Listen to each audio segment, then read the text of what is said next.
Big news చూస్తున్నాం. YCP అధినేత జగన్ పై దాడికి పాల్పడ్డ శ్రీనివాసరావు అస్వస్థతకు గురయ్యాడు.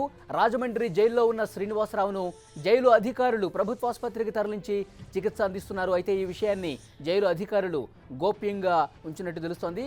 రాజమండ్రి ప్రభుత్వ ఆసుపత్రికి జైలు అధికారులు శ్రీనివాసరావును తరలించారు.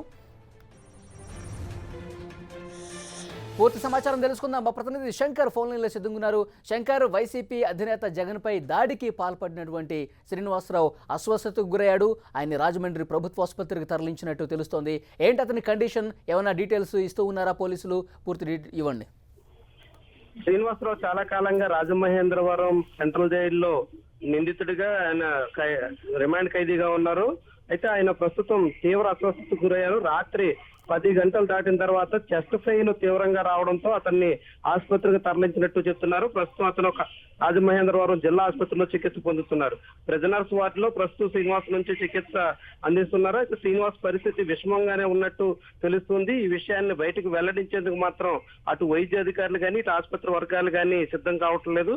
వాస్తవంగా రాజమహేంద్రవరం సెంట్రల్ జైల్లో సాధారణమైనటువంటి రోగాలకు సంబంధించి సాధారణమైనటువంటి సమస్యలకు సంబంధించి ఆసుపత్రి లోపలే చికిత్స అందిస్తారు. అక్కడ వైద్యులు కానీ అక్కడ ఇతర పారామెడికల్ సిబ్బంది కానీ అందరూ అందుబాటులో ఉంటారు. అయితే కాస్త తీవ్రమైనటువంటి సమస్యలు వచ్చినటువంటి వాళ్ళని మాత్రమే జిల్లా ఆసుపత్రికి తరలించేటువంటి పరిస్థితి వస్తుంది. ఇప్పుడు శ్రీనివాసన్ కూడా జిల్లా ఆసుపత్రికి తరలించి ప్రస్తుతం ప్రిజనర్స్ వార్డులో ఉంచి రహస్యంగా చికిత్స అందించేందుకు ప్రయత్నం చేస్తున్నారు. నిన్న రాత్రి రాజమహేంద్రవరం జిల్లా ఆసుపత్రి తరలించినప్పటికీ ఇప్పటి వరకు బయట ప్రపంచానికి మాత్రం సమాచారం ఇవ్వలేదు. ప్రస్తుతం మీడియా ఆ సమాచారం సేకరించేందుకు మనం కూడా ప్రయత్నం చేసినప్పటికీ కూడా మనకు కూడా వివరాలు వెల్లడించేందుకు అంగీకరించలేదు.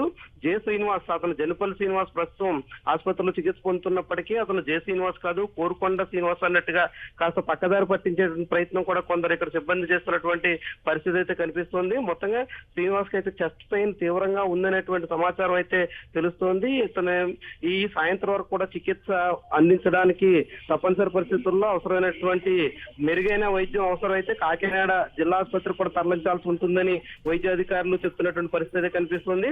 అయితే ప్రస్తుతం అతని పరిస్థితి విషమంగా ఉండడంతో ఏమవుతుంది, ఎట్లాంటి పరిస్థితి ఉంది, ఏ మేరకు అతనికి చికిత్స అందిస్తున్నారు, ఎప్పుడు అతన్ని కాకినాడ తరలించే అవకాశం ఉంది, అట్లాంటి పరిస్థితి వస్తుందా లేదా అనేటువంటి వివరాలు మాత్రం ప్రస్తుతం గోప్యంగా ఉంచేందుకు అధికారులు ప్రయత్నిస్తున్న నేపథ్యంలో మరిన్ని అనుమానాలు అయితే ప్రస్తుతానికి తలెత్తుతున్నాయి. వాస్తవానికి చాలా క్రిటికల్ కేసు, రాష్ట్ర వ్యాప్తంగా చర్చనీయాంశమైనటువంటి కేసు, విపక్ష నేత మీద హత్యాయత్నం జరిగినటువంటి కేసు కావడంతో ప్రస్తుతం ఎన్ఐఏ పరిధిలో ఉన్నటువంటి ఈ కేసులో నిందితుడు పరిస్థితి విషమంగా ఉన్నప్పుడు కూడా వివరాలు వెల్లడించడానికి అధికారులు నిరాకరిస్తుండడం మరింత అనుమానానికి అనేక పరిస్థితులకు కూడా దారితీస్తున్నట్టు కనిపిస్తోంది. Thank you Shankar.